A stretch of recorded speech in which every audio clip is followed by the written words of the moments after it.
네, 안녕하세요. 드디어 대망의 마지막 대단원 우주과학으로 들어가게 되었습니다. 이 부분은 굉장히 어렵게 전통적으로 느끼는 부분이죠. 우리가 실제 눈으로 볼 수 없는 상황을 계속 그냥 관측하고 저 멀리 있는 어떤 세상체를 그냥 관측하는 정도로 해서 정보를 알아내야 되기 때문에 되게 어렵게 느끼는 단원이에요. 다행히 그 전 교육 과정에서는 학생들이 공간적 능력을 되게 필요로 했던 부분, 천체의 좌표계, 그다음 천체의 관측 부분은 조금 빠졌습니다. 그 부분이 지구가 2로 올라갔어요. 반면에 여러 가지 별의 물리량이라든지 아니면 은하와 그다음에 우주의 미래에 관련된 부분이 내려왔어요. 그럼 뭐가 더 어렵느냐 이렇게 얘기하기는 논하기는 조금 그렇지만 그래도 조금 낫지 않느냐 옛날 지구과학에 비해서. 그래서 여러분들 여기는 좀 집중해서 공부를 조금 하시면 그렇게 예전처럼 이렇게 어려운 난이도는 아니다 이렇게 생각하시고 미리 겁먹지 마시고 같이 천천히 공부를 해보도록 하겠습니다. 자, 이 우주과학은 이런 순서대로 돼 있고요. 오늘 같이 공부해 볼 부분은 별의 특성에서 온도 부분만, 그 온도에서도 별의 분광형 부분만 같이 공부를 할 거예요. 이번 시간에는 자, 별의 물리량은 여러 가지 물리량이 있어요. 별의 온도, 밝기, 색깔, 크기, 질량 뭐 이런 게 쭉 여러 가지가 있는데 이 중에서 별의 온도라고 하는 녀석, 이 온도라고 하는 물리량을 아는 방법에 대해서 배울 건데 이 별의 온도를 알아보는데 굉장히 많은 지표가 쓸 수 있어. 이 온도를 알아내는데 좀 이상한 말이지만 분광형, 별의 색깔, 그다음 별의 색지수, 별의 밝기를 보면 무엇을 알 수 있다는 거예요? 별의 온도를 알 수가 있다라는 거죠. 그래서 이거 하나하나를 지금부터 살펴볼 텐데 좀 이렇게 먼저 개괄적인 내용을 탁 얘기하고 결론을 먼저 얘기하고 그러고 갈게.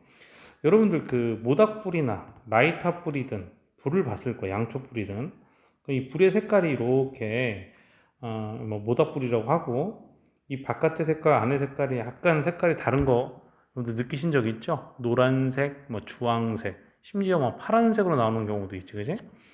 이런 색깔별로 결론부터 얘기하면 색깔별로 온도가 서로 다릅니다. 자, 온도가 서로 달라요. 나중에 선생님이 이거를 좀 더 자세하게 얘기를 할 때가 올 텐데 색깔별로 온도가 다른데 얘들아 약간 청색 계열하고요. 그 다음에 붉은색 계열이죠. 붉은색 계열, 이게 붉은색 계열. 이 중에서 어디가 더 온도가 낮으냐면 이 붉은색 계열 온도가 좀 낮아요. 청색 계열로 갈수록 온도가 좀 더 높습니다. 그 이유는 나중에 다 설명을 할 거예요. 뭐 결론부터 얘기한다고 그랬으니까 청색 쪽으로 갈수록 파장이 짧아지거든. 빛의 파장이 짧으면 에너지가 높아요. 그래서 온도가 높다 이렇게 생각하시면 되게 간단하게 이해하실 거야. 근데 이거를 좀 더 이제 자세하고 복잡하게 이렇게 이어서 쭉 설명을 할 텐데 실제로는 이 세 가지 여러분들 1번, 2번 세 가지가 선생님이 얘기한 거의 이 내용을 반복하고 좀 더 확장하고 깊게 들어가는 정도다 이렇게 생각하시면 되겠습니다. 자, 그럼 첫 번째 시작을 해볼게요. 분광형이라고 한번 시작을 해볼게요. 자, 분광형 참 말이 되게 말이 어렵죠. 근데 나눴다 무엇을 빛을 나눴다 이렇게 생각하시면 돼요. 빛을 나눴다 이렇게 생각하시면 되고요. 우리는 보통 이거를 스펙트럼이라고 하는 얘기 많이 들어봤지, 그지? 스펙트럼이라고 하는 뭐 우리가 이 사람은 능력이 너무 좋아, 여러 가지 능력의 스펙트럼이야, 넓어, 뭐 이런 얘기를 하잖아요. 이거를 분광형 별을 스펙트럼한 그런 타입이 서로 있더라 하는 얘기예요. 이게 무슨 얘기인지 한번 지금부터 볼게. 여러분들 뉴턴이라는 아저씨 아시죠? 뉴턴이 빛에 대해서 되게 호기심이 많았어요. 그래서 뉴턴이라는 아저씨가 1700년대 빛을 이렇게 프리즘이라고 하는 곳에 이렇게 굴절을 시켰더니 이렇게 어때요? 빛이 빨주노초 파남보 이렇게 여기가 덜 꺾이는 게 빨간색이고 많이 꺾이는 게 보라색 이렇게 해서 쭉 무지개 색깔이 나타나는 걸 발견하게 되는데 이거를 백색광이었던 하나의 빛이 여러 가지의 빛으로 나눠졌다. 그래서 이것을 우리는 스펙트럼이다라고 하고 이거를 발견한 사람이 이게 뉴턴이라는 사람이에요. 뉴턴이라는 과학의 대부죠, 그죠? 이분께서 이거를 발견하게 되면서 알고 봤더니 빛은 우리가 흔히 백색광이라고 하는 이 빛은 여러 가지 색깔이 한꺼번에 섞여서 나오는 것이다. 굴절이 좀 덜 되는 게 빨간색이고 많이 되는 게 보라색이거든요. 미리 결론부터 얘기하면 얘는 에너지가 좀 작고 얘는 에너지가 좀 높은데 에너지가 높으면 좀 많이 굴절돼요. 어쨌든 이렇게 빛이 분산되어서 나타나는 이런 스펙트럼을 발견했는데 자, 이런 식으로 나오는 스펙트럼을 연속 스펙트럼이라고 불러줍니다. 그렇죠? 자, 여러분 오른쪽 그림에 이 연속 스펙트럼 이렇게 이쁘게 나오는 거 보이시죠? 자, 그런데 뉴턴이 1700년대 이걸 발견했는데 한 100년 후에 한 1800년대 초에 월러스톤이라는 아저씨가 있어요. 이 아저씨가 태양 스펙트럼을 조금 더 자세히 보려고 이렇게 스크린에 이렇게 투영시키기 위한 좀 더 그 발전된 렌즈를 이렇게 부착한 한마디로 계량형 분광계, 계량형 스펙트럼계를 제작했어요. 이때 햇빛을 딱 통과시키니까 이상한 일이 일어나는 거야. 이 햇빛에서 뭐가 나타나? 아까는 연속으로 쭉 나타나는 그런 띠같이 보였지만 좀 개량한, 좀 더 성능이 좋은 스펙트럼 분광계 그거를 사용했더니 연속적이지 않게 이렇게 검은 선들이 이렇게 나타나게 돼버렸다는 거죠. 이렇게 검은 선들이 이렇게 나타나게 돼버렸다는 거예요. 자, 그리고 프라운호퍼가 그 다음 한 20여 년 정도 후에 프라운호퍼라는 아저씨가 더 자세하게 봤더니 세상에 태양의 연속 스펙트럼은 알고 봤더니 약 600개가 넘는 아주 미세한 작은 흡수선들을 발견하게 됩니다. 그러면서 이건 자연적 경계선이 아니라는 걸 확신하게 돼요. 엄청나게 많이 발견하게 되죠. 자, 이런 여러 가지 실험 끝에서 이 스펙트럼의 특정선은 무엇과 연관이 있느냐 하는 여러 가지 연구를 하다가 이렇게 흡수되는 이런 선들은 특정 원소와 상관이 있을 것이다 라고 이렇게 밝혀지게 됩니다. 자, 여러분들 초등학교 때 배웠죠? 나트륨을 태우면 어떤 색깔 나왔어? 왜 노란색 나왔지? 리튬 태우면 붉은색 나왔던 거 여러분들 기억하시죠? 그거 싫어. 뭐 칼륨 내면 보라색 나고 막 이랬었잖아, 그지? 자, 이렇게 특정 어떤 원소는 한마디로 여기에 쭉 오던 이런 빛이 죄송합니다. 이 나트륨이란 녀석이 빛을 발하면서 나가는 특정 파장, 이게 노란색이란 얘기죠, 그죠? 노란색이란 얘기죠. 반대로 이 빛이 일로 들어오면 어떻게 되겠어? 노란색을 또 나트륨이 이렇게 흡수하게 되겠지, 그지? 그러면 흡수된 거 나중에 또 다시 뱉어낼 수도 있겠지, 그지? 그러면 나트륨이라는 녀석은 노란색을 흡수하지만 나중에 또 노란색을 뱉어내는 것이죠, 그죠? 그래서 아까 얘기했지만 이런 흡수선들은 바로 특정한 원소와 연관되어 있다는 것을 알게 됩니다. 자, 재밌죠? 자, 그러니까 이 빛이 오다가 어떤 기체에, 이 저온의 어떤 기체에 특정 빛이 흡수되어서 실제로 나와서 쫙 나온 스펙트럼은 흡수된 것들은 안 나오겠죠, 그죠? 아하, 이해되시죠? 자, 그리고 어떤 기체가 스스로 빛을 발해. 이 스스로 빛을 발해서 스펙트럼을 갔더니 이 기체는 뭐 예를 들어 뭐 나트륨이다 그러면 나트륨에서는 노란색이 가장 잘 방출이 될 거 아니야? 노란색만 많이 흡수를 하니까. 그래서 어떤 기체에서 스스로 나온 빛은 특정한 원소에 위치한 그런 빛의 파장들만 이렇게 내주게 된다는 거죠. 자, 이제 따라해보자. 연속 스펙트럼. 따라하고 있습니까? 흡수 스펙트럼. 그렇죠. 그 다음 방출 스펙트럼. 자, 이것이 어떤 특정 원소와 연관되어 있다는 것을 이제 알게 되면서 연구를 이제 활발하게 하게 됩니다. 자, 그래서 지구와 태양 간에는 얘들아 진공 상태인 건 다 아시죠, 그죠? 지구와 태양 간은 진공 상태인데 거기에 아무것도 없지만 실제 그 태양이 우리 지구로 오면서 어떻게 돼요? 연속 스펙트럼이 다 만들어지지 않고 흡수선이 생긴다는 것은 태양을 둘러싼 대기 성분에서 흡수되었다고 볼 수 있겠죠. 선생님, 그럼 지구로 들어오면서 흡수될 수도 있지 않나요? 하는데 지구의 대기에서 우리는 이미 지구의 대기는 무엇인지 알고 있죠. 그래서 지구의 대기에서 흡수되는 그런 선들은 보정을 해줘요. 보정을 해주고 그 값은 어느 정도 인정을 한 다음에 태양에서 흡수되는 것들, 별에서 흡수되는 것들, 흡수되는 그런 성분들을 보면 그 별 또는 태양의 대기의 성분이 무엇인지 어느 정도 알 수 있는 거예요. 그러면 그 태양의 대기, 선생님 태양의 대기하고 태양의 실제 전체 원소하고는 서로 같아요? 완전히 같다고는 볼 수 없지만 여러분들 어떤 그래프를 해석할 때도 마찬가지지만 우리 몸도 마찬가지고 한 부분을 알면 나머지 전체 부분도 아마 그럴 것이라고 유추하는 것처럼 그 별들의 대기의 성분을 파악함으로써 그 별이 어떠한 성분으로 이루어져 있는지는 유추할 수 있습니다. 나중에 얘기하겠지만 여기에 물론 문제는 있어요. 나중에 결론부터 얘기한다면 그 흡수 스펙트럼을 보면서 그 별의 성분을 유추할 수도 있습니다만 대다수의 별들은 수소와 헬륨으로 이루어졌거든. 그럼 모든 스펙트럼이 다 수소와 헬륨에서 강하게 나타나는 스펙트럼을 나타나야 될 텐데 실제 그렇지는 않거든요.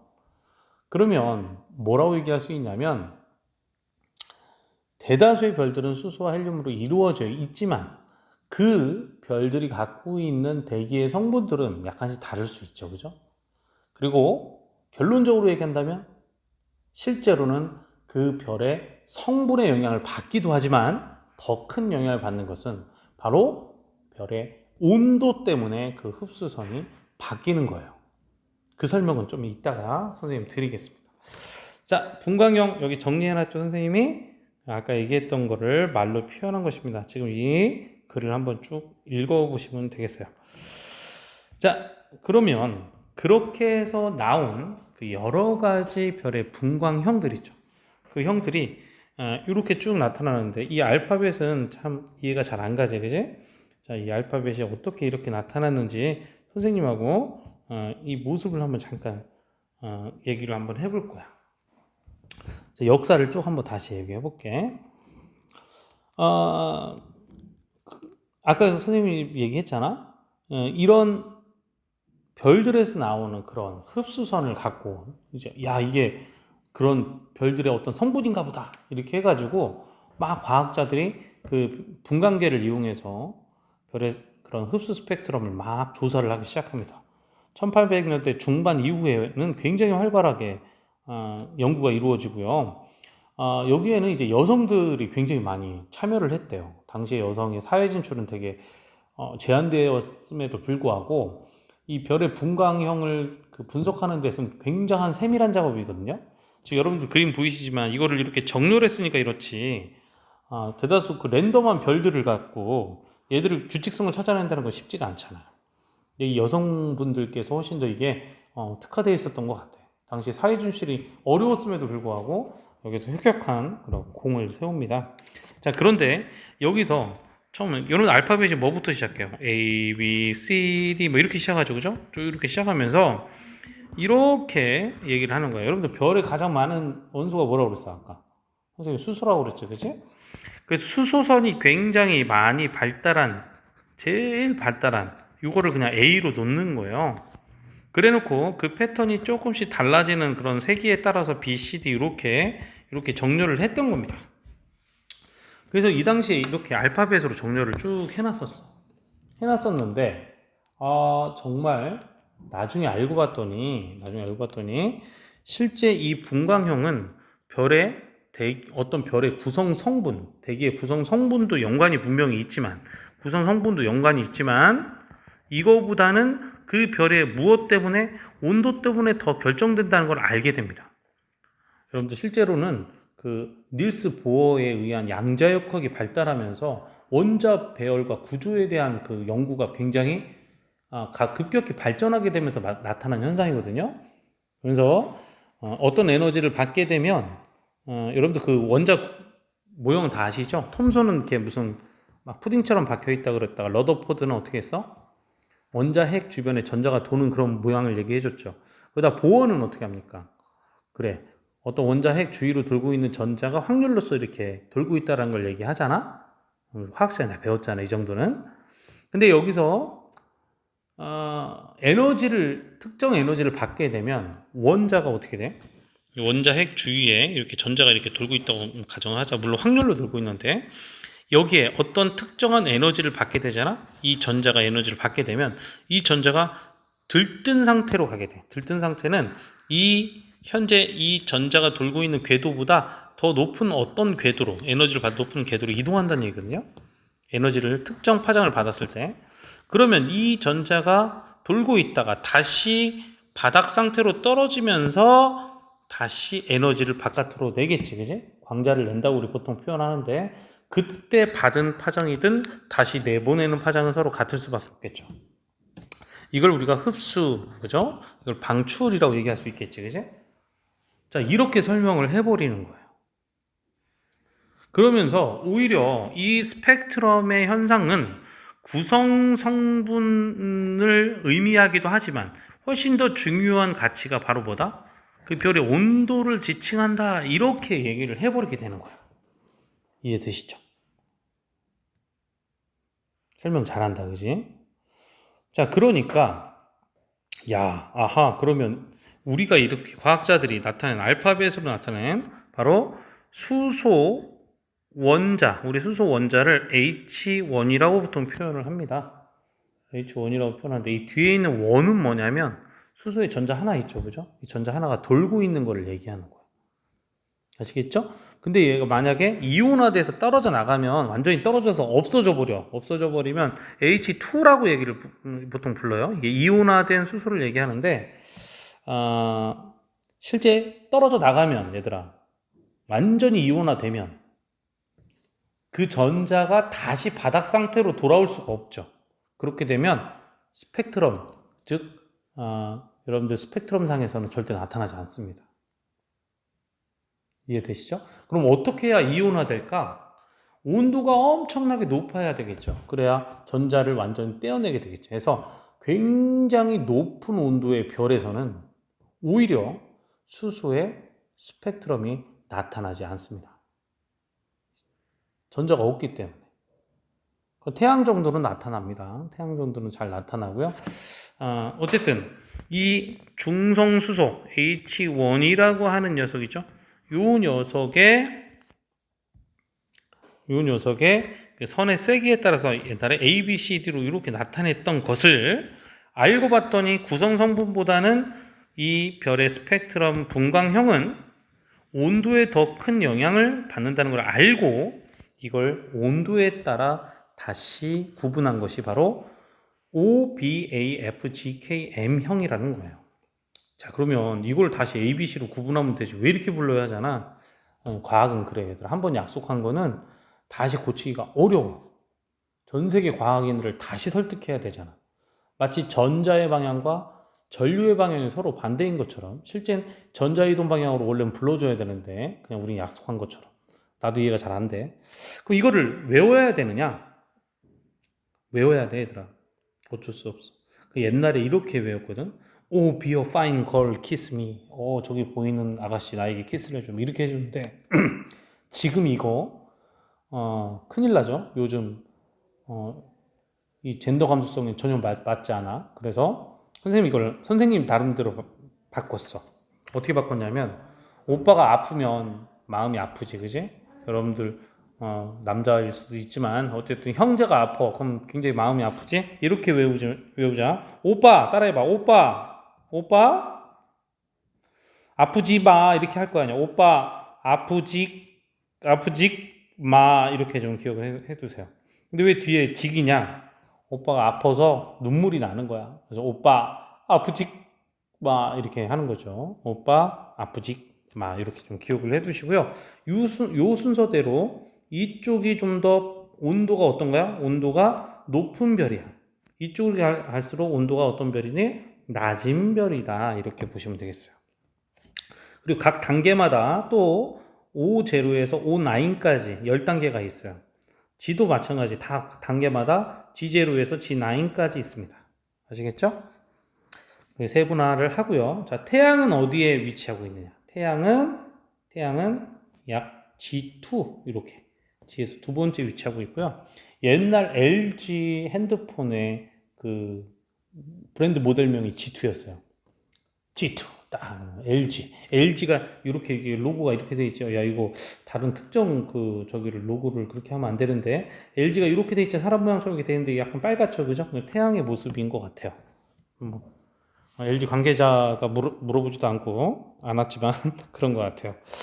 자, 아시겠죠? 자, 여러분 이 그림이 잘 보이지는 않으실 겁니다만 여기에 이런 각각의 흡수선들 이렇게 라인들이 나타나 있죠, 그죠? 그 흡수선들이 잘 나타나는 게 무엇이냐 이렇게 나오는데 좀 이따가 그림을 볼게요. 자, 이 장에서 제일 중요한 건 뭐였다?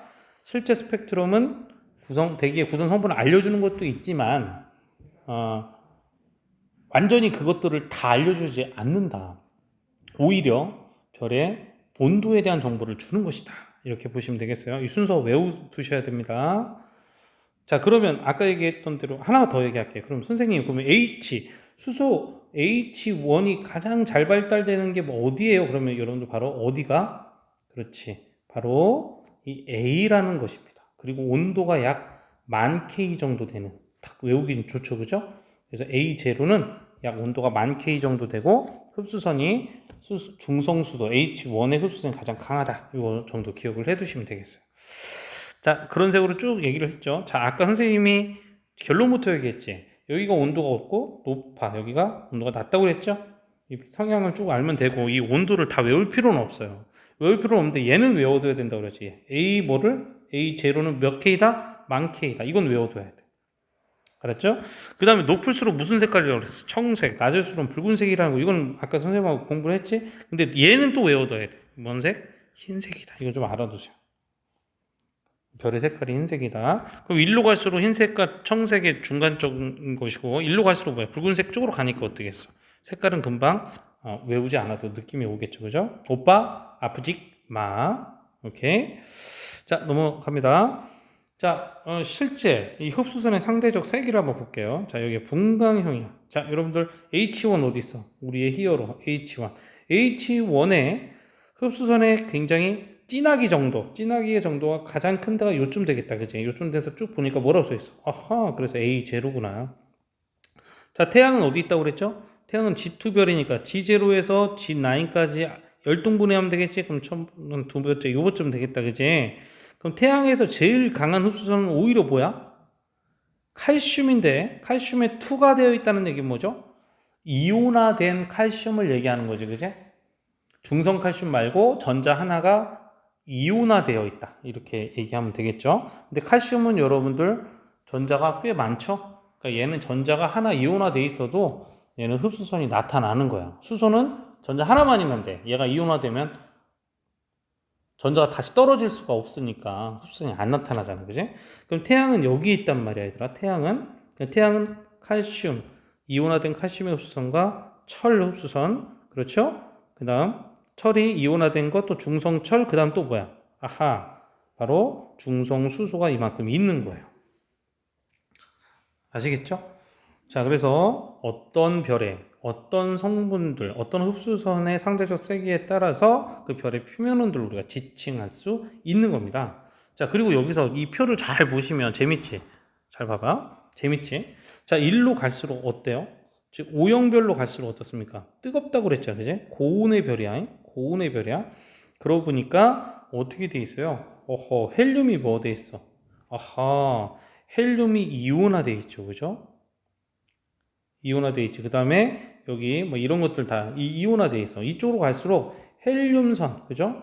그 다음에 뭐 H선 이런 것들이 좀 강하다면 일로 넘어가 볼게요. 일로 쭉 넘어가고 이쪽으로 쭉 넘어가면 저온이죠, 그죠? 저온이지. 그러다 보니까 어떻게 돼? 아하, 점점 온도가 떨어지다 보니까 어떤 선들이 좀 더 강해집니까? 그렇습니다. 바로 금속 성분들. 여러분들 수소와 헬륨 빼고는 다 우리가 뭐라고 그래? 금속이라고 부르잖아요. 그지? 해해 한 다음에 리베브크노픈 할 때 다 나머지는 금속이라고 보통 보잖아요. 이런 금속의 이온한 형태에다가 이쪽으로 오니까 뭐야? 금속이 이온이 아니라 금속의 원자 형태죠. 그죠? 그러다가 여기는 뭐야? 아예 분자 상태죠. 어떤 규칙을 발견했니? 뜨거울수록 어때? 뜨거울수록 수소와 헬륨 같은 그런 가벼운 그런 것들이 발견되다가 그죠? 흡수선들 걔들이 더 많은 열을 그러니까 한마디로 에너지를 흡수하는 것이죠.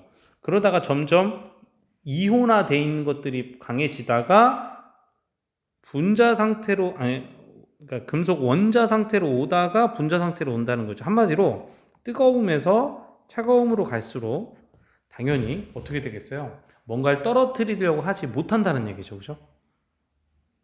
뭔가를 떼어내지 못한다는 얘기예요. 그래서 이거를 원소를 다 외울 필요는 없고요. 이런 그래프가 주어졌을 때 해석할 수 있으면 되겠다. 좋습니다. 그래서 나타난 이런 그림인데 EBS 그림을 다 지금 앞으로 보이는 이런 흑백 그림들은 EBS의 선생님이 따온 그림입니다. 밝혀줍니다. 이런 선들의 모양들을 나타내고요. 이 선 하나하나 외울 필요는 없습니다. 자, 이렇게 된다. 규칙선만 좀 파악하시면 되겠어요. 자, 그러면 여러분들 그 문제를 한번 간단하게 풀어보고, 오늘 좀 수업이 길어졌죠. 이 부분이 너무 생소할 테니까 선생님이 조금 자세하게 한 거야. 자, 그러면 잠깐 문제를 한번 같이 풀어볼게요. 자, 그림은 별의 스펙트럼 상대적인 세게, 옳은 건 뭐냐? 자, 흡수선은 별의 대기를 구성하는 원소에 의해 나타난다. 맞죠? 당연히 나타나죠? 정보를 준다. 원소 구성 성분. 그 정보를 주긴 하지만 그게 모든 걸 대표하는 건 아니라고 그랬어. 그리고 그 정보에서 더 중요한 정보 하나는 온도다. 어쨌든 원소에 의해서 나타나는 건 맞아요. 자, 저온의 별일수록, 저온의 별이면 이쪽이죠. 그죠? 이온의 흡수선. 이온의 흡수선. 자, 이온은 어디였어? 이쪽이 더 이온화되어 있었다고 그랬죠. 그죠? 이쪽으로 갈수록 뭐야? 이온화되지 않은 원자, 또 이쪽으로 갈수록 분자라고 그랬죠. 그죠? 왜? 온도가 떨어지니까 떼어내질 못한다고 그랬어. 그죠? 저온의 별일수록 이온이 아니라 분자나 또는 원자의 흡수선이 강하게 나타나죠. 자, 태양은 G2라고 그랬어. 외워둬야지. 어디가 제일 강해요? 칼슘 2선이 제일 강하다. 금방 풀리죠? 자, 또 한번 볼게요. 자, 오늘 배웠던 것들인데요. 자, 일단은 보니까 H1 흡수선은 분광형이 O4인, 자, O4는 어디 있어요? O4 여기 있죠. H1 분명히 잘 나타나긴 하지만 실제 이렇게 두껍고 광범위하게 나타나지 않죠. H1은 A0에서 제일 잘 나타난다고 그랬죠? 틀렸습니다. 태양의 스펙트럼에서 H1 흡수선보다 뭐가 더? 칼슘 흡수선이 더 강했었죠. 아까 이 옆에 오른쪽 그림도 있죠. 그죠? 붉은색 별은 자, 붉은색 별이 이쪽이죠. 그죠? 어떻습니까? 검은색이 훨씬 더 많이 나타나죠. 그죠? 파란색 별보다 흡수선 개수가 많다. 그렇죠? 자, 오른쪽 볼게요. 흡수선은 별의 대기를 구성하는 원소에 의해 나타난다. 맞죠? 자, 흡수선은 별을 구성하는 원소에 의해 나타나죠. 저온의 별일수록 이온의 아까 풀었던 거네요. 그렇죠? 태양에서는 해시우스 강하게 나타난다. 그래요. 아까 여기서 풀었던 문제를 다시 선생님이 여기다 냈네. 좋습니다. 여러분들 오늘은 여기까지 하고요. 조금 영상이 길어졌지만 여러분 너무나 중요한 부분이기 때문에 이해를 돕기 위해서 하고요. 다음 시간에는 별의 온도를 알아내는데 색으로 알 수 있다. 이미 했죠. 청색이 온도가 높고 붉은색이 온도가 낮다. 여기에 대해서 바로 플랑크 아저씨가 만든 곡선, 슈테판 볼츠만 상식, 법칙, 그 다음에 빈의 법칙, 이런 세 가지에 대해서 공부를 하도록 하겠습니다. 수고하셨습니다.